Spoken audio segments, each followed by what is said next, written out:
Today's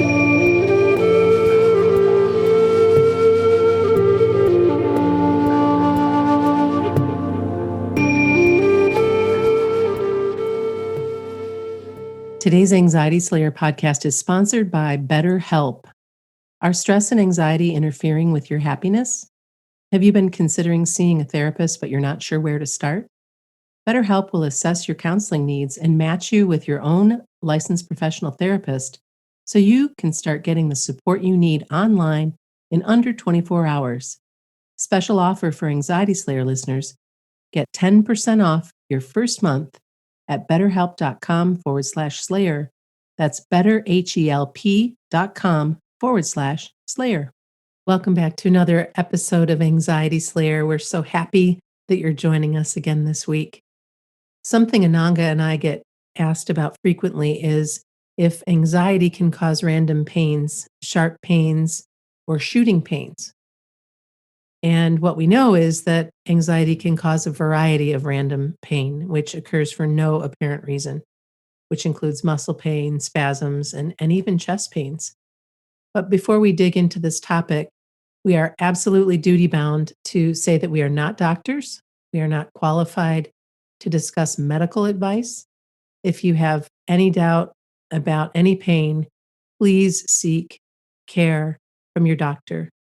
What we're going to be sharing with you today is supportive, but in no way a substitute for medical care. Welcome back, Ananga. Hey, Shan. How is it that we've been this many years into Anxiety Slayer and we haven't talked about anxiety causing random pains? Well, we have. Oh, have we? Yeah, but it was a while ago. Okay. A few years ago now. All right, because I was thinking, wow, this is so relevant, and I don't remember speaking about it, but cool. Let's dig in. Yeah, it's a very challenging thing when we have pain with anxiety because the two can absolutely go together. And the symptoms can vary widely from one person to another. So sometimes we seek reassurance, or we hear members of our private Facebook group seeking reassurance for a particular experience that they're having with a symptom. And then others will chime in with support, but also with, oh, for me it's like this, and for me it's like that, because it can be so varied when we have pain with anxiety. Some people experience sharp, random pains, moving pain in the body. Others experience persistent chest pains, for example, muscle twitching, muscle cramping. None of them are pleasant, but of course, if we have something in the region of the chest and it's persistent, that can feed right back into increased anxiety as we fear the worst case scenario. So naturally, when anxiety is something we're already trying to cope with, pain can quickly provoke us to fear the worst. Yeah, without question, that's something that I've experienced many times over the years. And you and I have talked about the vata, being vata deranged or out of sorts, and how that can sometimes lead to different poking pains, like little sharp shooting pains that can show up just about anywhere in your body. Yeah. And just as quickly as they come, they go. Yeah. What's that all about? That's something we're going to talk about in more detail today in a little while. First, to understand that anxiety can increase our awareness of pain and our sensitivity to pain. So it can make us perceive pain more readily. It can make pain feel stronger, more present in us. But also we can become hypervigilant when we're anxious, particularly when there's health anxiety. We become really sensitized to that pain. So it's really important to look at how to understand and support that experience. Yeah, and when we talk about the variety of pains, the tension and tightness, muscle spasms, things that you wouldn't necessarily equate with anxiety. But even the aching in the chest, the American Journal of Cardiology published a report a couple years back stating that anxiety contributed to chest pain in nearly half of the patients that they saw in emergency departments. That's a huge number. It's a huge number, and it shows that anxiety can provoke very real, definite pain. So I would invite our listeners to just pause with that. If an American Journal of Cardiology is publishing a study saying that anxiety has contributed to chest pain in nearly half of people who attend emergency departments, half of patients seen in emergency departments, to just pause with the fact that anxiety can cause very definite pain. And how we look at anxiety pain is everything. If we see pain as a symptom of anxiety, we're going to suffer far less than if we see it as a cause for anxiety.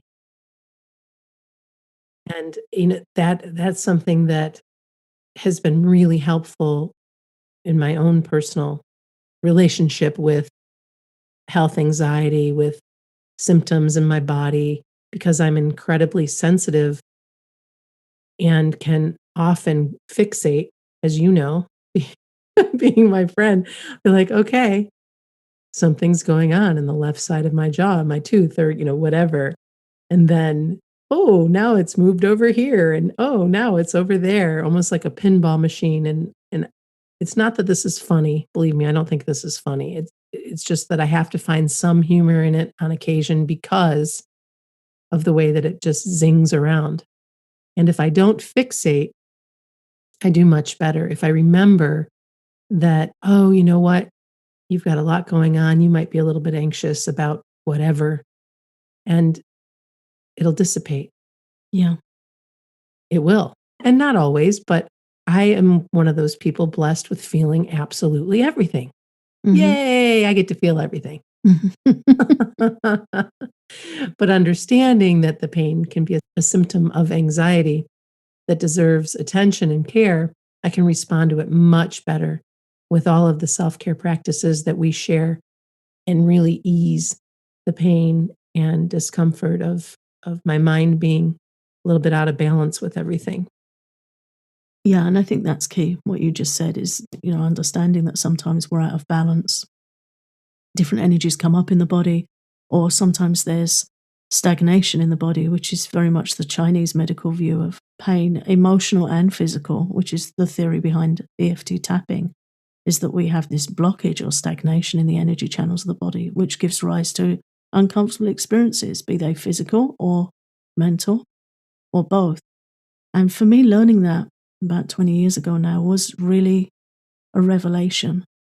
It brought me a lot of peace of mind, a lot of curiosity, and a sense that, well, then maybe there's something I can do about my anxiety and about my discomfort, and learning the techniques for doing that, for clearing blockages, for responding rather than trying to run away from pain. Very often, whether it's emotional or physical pain, we just don't want to deal with it. We just Right. want it to go away. And it doesn't, and it comes back at us, and it's really hard. But rather than feel overwhelmed, we do have the opportunity to respond and learn practices that can help us feel more calm, more present, more at ease in our body. Sometimes when our body's throwing up pain in a particular area, we can disassociate from it. We just don't want to deal with it, so we're kind of pushing that part of our body away, and we're like leaning away from it. That causes tension and it causes more anxiety. Sometimes we're fixating on it and we're watching it and watching it. Is it still there? Is it still there? Yeah. That's what I do. Is it still there? And then what are we doing? We're magnifying it, we're zooming Sure. in on it, and we're sending attention to it. And the teaching of Eastern medicine is where attention goes, energy flows. So we're just putting all our attention and energy on it, on that area, with constriction, with constraint, with fear, which is very natural to do. I wouldn't even call it easy to do. It's just what happens when the mind is suffering. Sure. Well, and oftentimes we don't want, the body is speaking to us and we don't want to listen. And because we would rather not know, because what if something's horribly wrong? So we push it away. But with EFT tapping and with sitting with, what is it that you want me to know? What is it that I need to know about this? And how can I clear this? How can I care for myself? The more we're in question, the more we're willing to listen to what our body is telling us, the more relief we're going to find. Yeah. For the pain and for anxiety itself. for both. Mhm. And we become responsive and we soften and turn back to ourselves with kindness. And then we can start to do things that are going to help us feel better.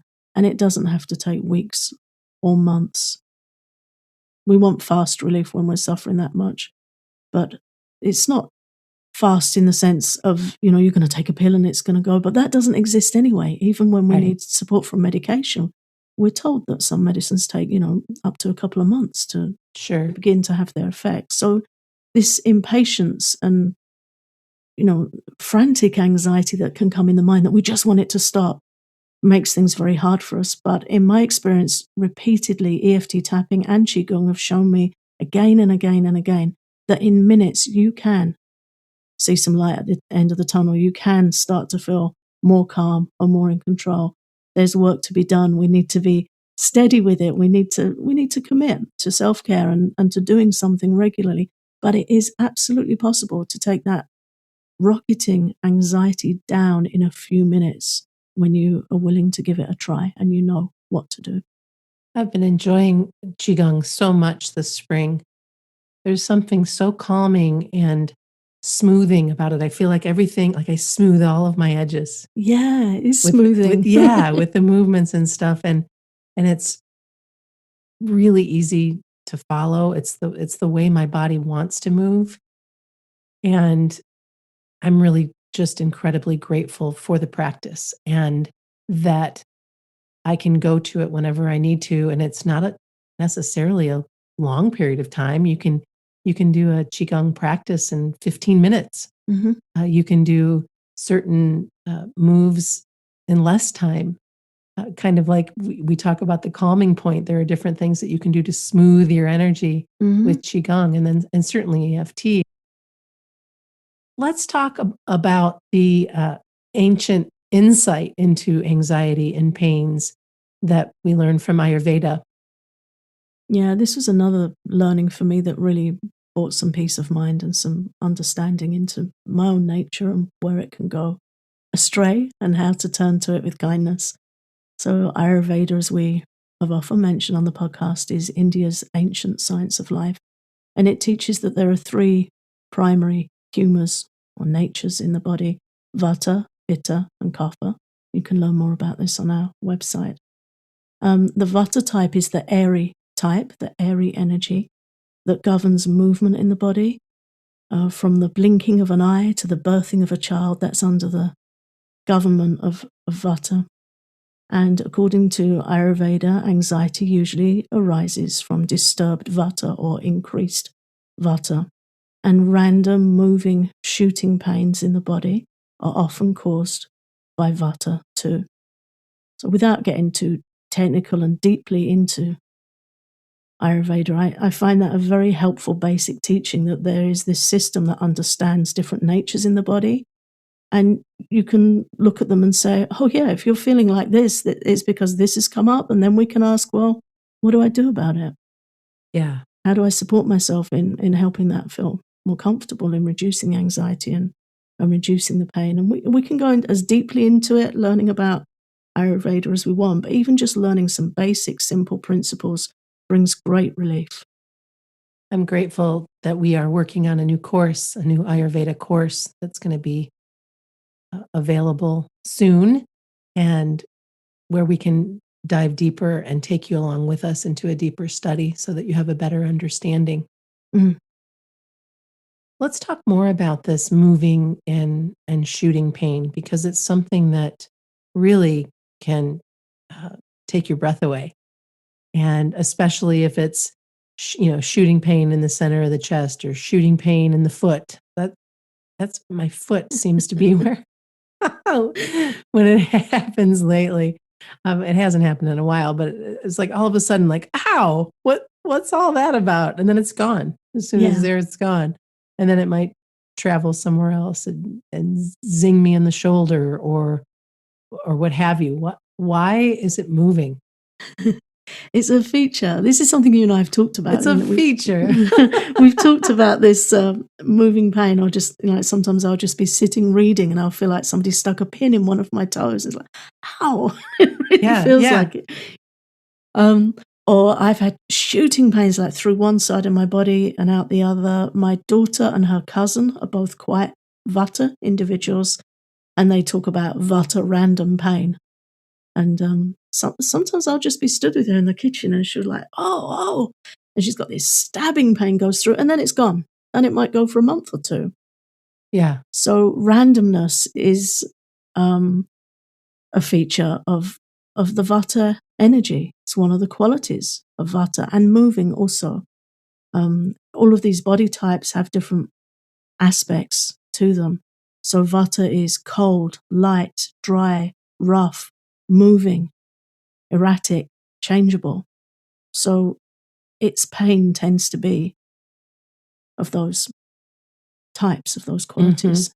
Chanchula is the Sanskrit word for like moving, erratic, random. Randomness is a feature of high Vata, which can be very funny in humor. It can be very creative.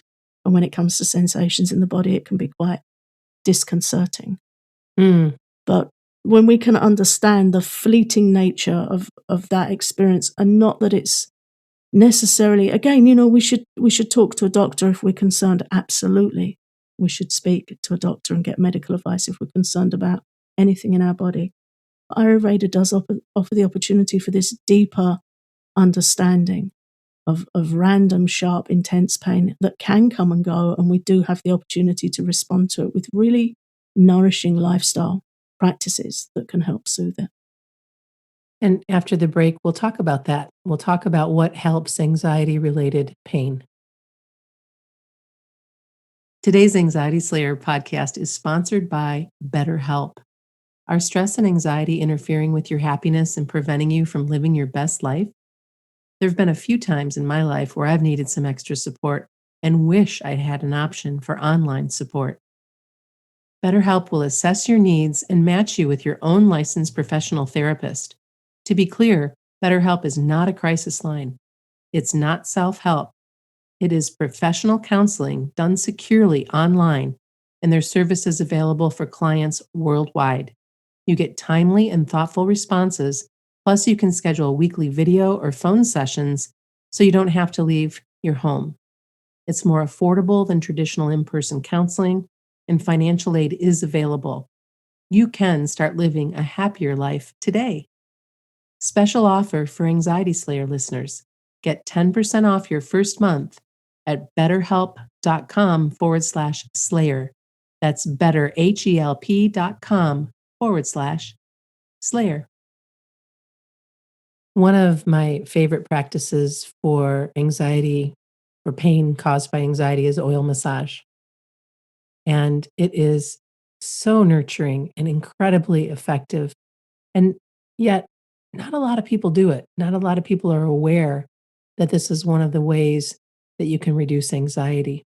If you have a regular practice with oil massage, you are going to completely change your life, because the gentle touch, the warmth, the oil itself, it's so calming to Vata. It's so good for your skin. It's so good for allowing your anxiety to rest. It also takes care of stiffness and pain, and it's just such a wonderful, wonderful practice. And we have a lesson on how to practice oil massage in our first responder series for health anxiety. If you've been thinking about that course, or if you're aware of the sale that we have going on, now's a great time to take advantage of that. And you can learn more about that at anxietyslayer.com or at anxietyslayer.teachable.com, and just check out the course. One of the things that we've done is made all of our courses, you can see all of it. You can see everything that's involved. And this oil massage practice is definitely a bonus. What else helps, Ananga? Warmth is key. Wherever there's Vata disturbance, pain, or anxiety, warmth is key. So warm baths, warm teas, a warm bath with lavender oil and magnesium salts is helpful for stiffness, muscle pain, other pains, any Vata type pain, and anxiety itself. And sometimes I talk to people who are struggling with anxiety and they say, I can't take a bath because I'm stuck in there with my mind, which I can relate to. I've had times like that too, where I just really don't want to be stuck in a room with my mind. Yeah. So if that is the case, because the bath is so beneficial and that warmth is so helpful, if you struggle to be alone with your mind and you feel like anxiety is going to break through and disturb you, or you're just going to fixate on your body because you're sitting with it in a tub, which can definitely happen with anxiety, I recommend taking a guided relaxation, playing a guided relaxation in there, or an audiobook, anything that you find is gently immersive, not a murder mystery, not something intense, not the news, something relaxing. So if you can follow along with a guided relaxation, just for that, holding your mind in that safe place where it's supported, but you can really rest your mind and your body, then that's doubly beneficial. Almost every night before I go to bed, I take a bath, almost every single night. And I go through so much magnesium salts, and I don't care because I'm worth it. And it's been such a great practice. It's really helped me get nice and calm and relaxed before bed. It's a treat. Sometimes oil massage before the bath and then going to bed is such a gift, and it's made all the difference. And the magnesium is a big part of that. And I had the pleasure of speaking with Dr. Carolyn Dean years ago about magnesium deficiency. And I'm actually going to be interviewing her again in June. So be sure you come back to listen to that conversation where we'll share even more information about magnesium and how helpful it is to your body, to calming your body. And it's involved in so many processes. You can't even believe it. And most of us are deficient. So that's something to look into as well, whether you use natural calm, whether you decide that you'd prefer to take it in the vitamin form, just make sure it's chelated. You want to make sure that you can get it into your body with ease and grace. We love natural calm because it's a drink, but also Dr. Carolyn Dean has Remag, and that's a brand that she's created that gets magnesium back into your body. And she shared with you some really helpful information last time around, and I'm sure she will again for anxiety sufferers about cardiac health and magnesium, stress hormone regulation and magnesium, and tips for absorbing magnesium without it upsetting your stomach, which is another issue for anxiety sufferers. Often their digestion's sensitive. So sometimes we'll recommend magnesium and somebody will say, I can't take it. It upsets my stomach. So she gave you that great tip, Shan, to if you're using a drink like Natural Calm, to sip it throughout the day, not take it all in one go. Right. And that's how she also recommends the Remag that she creates as well, that little bit, drip by drip, you get it into your body all day long. Mm-hmm. It's made a big difference in my life, and I'm grateful to say that my husband is taking it now at night before bed because he's got a pretty high stress job and he's a pretty chill person, but that magnesium is really supporting him through that, through that stressful job, and a big support to his body and his entire system. And he's noticed a difference and improved sleeping. Yes, it's a good point to share. I was listening to a nutritionist a few days ago who was saying that our soil is so depleted now that Hmm. sometimes the green leafy vegetables and the things we're eating that are containing magnesium and containing what we need, it's just not as present there as it once was. And her recommendation was that everyone should discuss with the relevant healthcare provider and look into what support they needed nutritionally. And magnesium is certainly something to look into, take advice and look into. We've had several messages since that last interview you did with Dr. Dean of people just writing in and saying what a difference it had made. Hmm. Yeah, I'm glad she's coming back on. She doesn't do interviews anymore. And so we had kind of a funny back and forth, and she is coming back. She's she's got some new data to share with us, And so it'll be a nice conversation, I'm Oh, that's sure. very kind of her. EFT tapping is also hugely helpful to calm our what if thoughts. And that's where we go. What if it's this? What if it's that? What if it's this? We see that more often than anything in our groups. It's happened to us. And you can calm your what if thoughts by running through an EFT tapping practice. Yeah, and also respond directly to pain. I was sharing with you before we were recording today that I'd had some jaw issues in the last week, which were extremely painful, just suddenly came up. So I was using, just to share an example, I was using EFT tapping for that pain. And I was yawning and yawning on every single tapping point, which, as we teach in our course, is a release. It means that you're onto something if you start yawning when you're tapping. And so I was tapping for this pain in my jaw, tension in my neck. So just to give a working example, tapping on the side of my hand, even though I have this pain in my jaw, I accept myself. Even though I have this tension in my neck, I accept myself. As soon as I started tapping on that opening statement point, I was yawning. So I was like, okay, this is good. Let's give this some time because we're onto something. And then I was tapping on the top of my head, tension in my jaw, pain in my jaw. And then on the next point, tension in my neck, and just alternating like that all the way down. Mm-hmm. And I did it for about 5-10 minutes, yawned my head off the whole way through, felt so much more relaxed. And at the end, I could feel the tension and pain had reduced. So I've been doing that every evening before bed. So it's just another way of responding. Oh, I'm noticing some stiffness in my back, some stiffness in my shoulder. If we freeze and send it like frozen fear, we're going to make the pain worse because we're feeding into it, we're sending constriction to it. If we try and ignore it and block it out with TV, whatever we do to numb out, it's going to be there waiting for us. If we turn to it with something like tapping and say, hey, what's up? And just even tapping on the side of your hand and saying, I've got this pain and it keeps coming back and I'm thinking the worst and it's really worrying me. I accept myself, just to say it for what it is and then tap the points through. This pain's making me think the worst. What if it's this pain, wherever it is, sending your focus on that pain while tapping. You'll find that you feel more relaxed about it. Some ideas may come to you as to the origin of it. Some ideas may come to you about what you can do about it. And you probably will find it easing. These things are also available in tapping sessions on our Patreon.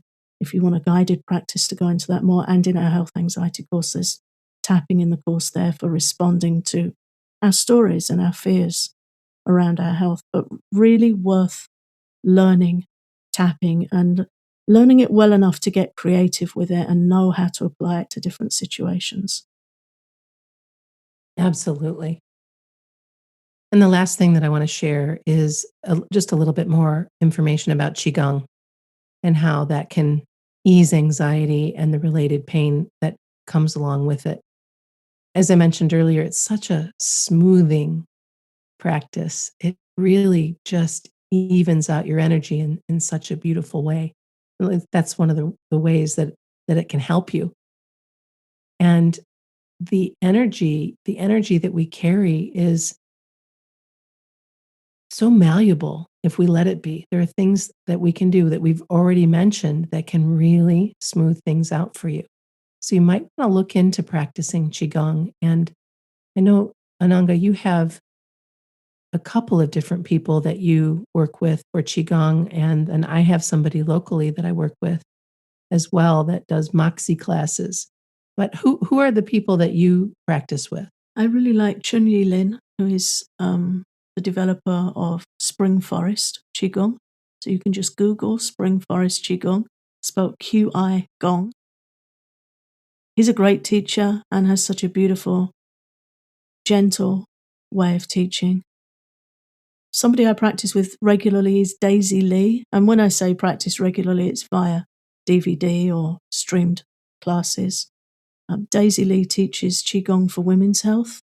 And I really like her voice, how she teaches, how easy her sessions are to pick up and follow.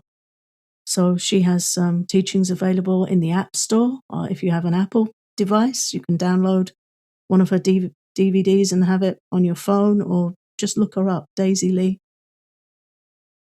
And then there's a teacher called Lee Holden who teaches specific areas of Qigong very clearly. His stuff's always very well filmed.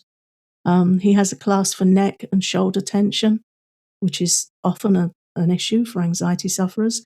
And it's an issue for anyone who's driving a lot or working with computers a lot. That's a really nice class. And he has a specific class, Qigong for anxiety, which you can get on DVD, or just look him up and you'll find out where you can get a class with him. How has Qigong helped you since you've been practicing? I have always carried so much tension in my body since I was a child. And it helps me move fluidly, mindfully. It helps my mind. It helps me feel proactive. If I have an ache or pain or concern in my body, I'll go to the teacher that's giving classes on that area. Mm-hmm. And Daisy Lee has been such a teacher for me with women's health, where you feel like you're sending loving, healing intention to that area of the body instead of anxiety. And I feel the effect of that really quickly. I like it that it feels proactive. You're doing something instead of feeling anxious and just sitting with the what if thoughts.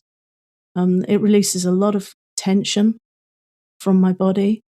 And occasionally, and this is something I want to do more in our new home, because the area here is really looking very good for that, I like to just get under a tree and do some Qigong breathing and stretching. I'm no expert. I probably look pretty wooden and novice when I do it, but it feels good to me.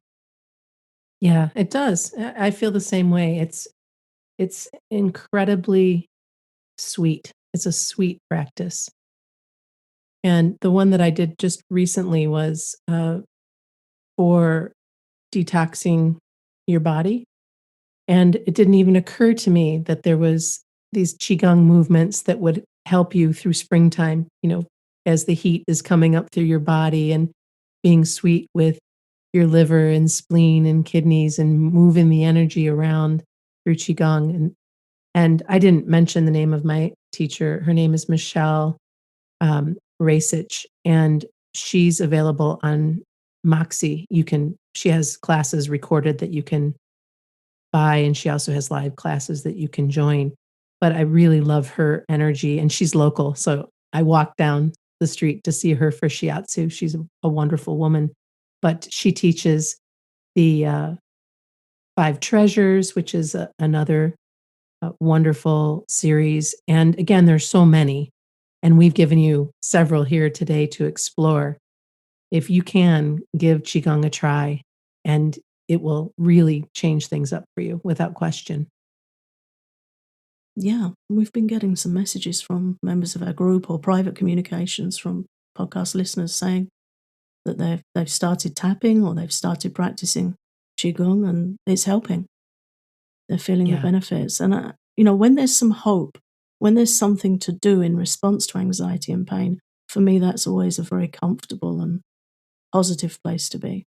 It's a better Yeah. place to live in. And I think both of these practices, Qigong and EFT, both work on the same principle and really give us an opportunity to practice mindful movement, self-compassion, and responding to ourselves in trust and in kindness that, okay, maybe there's something I can do to help myself feel better. And when we do that, it gives us such encouragement and such hope that there are other things in our life where we can support ourselves and turn to ourselves with kindness and do some real self-healing work. And I think that's a fantastic antidote to the experience of anxiety. Yeah. And feeling proactive instead of reactive changes everything. When we think, oh, okay, these random pains are coming up. What did I just learn? Oh, yeah. Okay. Can I get in a bath? Can I do an oil massage? Do I have magnesium in the cupboard? Um, how about that tapping thing? I've been thinking about trying that. Or, oh, I know that works. I'll tap. And on it goes. And you feel just hopeful. And you know that there are things that you can do. And you also can reach out to your doctor. You can do all of the above. One of the things that we wanted to make available to you this month is Mental Health Awareness Month. And so we took all of our first responder series for anxiety attacks, for health anxiety, and for social anxiety, and we made those available to you at 25% off the regular price. And so you can visit anxietyslayer.teachable.com or anxietyslayer.com and take a look at those courses and see which one suits you. The health anxiety course is really very popular with our Facebook group right now, and you might want to start there. But also the anxiety attacks and the social anxiety are very helpful as well. So much information. And as we mentioned earlier, we'll have a new Ayurveda course coming out this summer as well. Ananga, thanks so much for today and for this conversation around anxiety causing random pains. I think we covered a lot of ground, and I'm certain that what we shared will be quite helpful.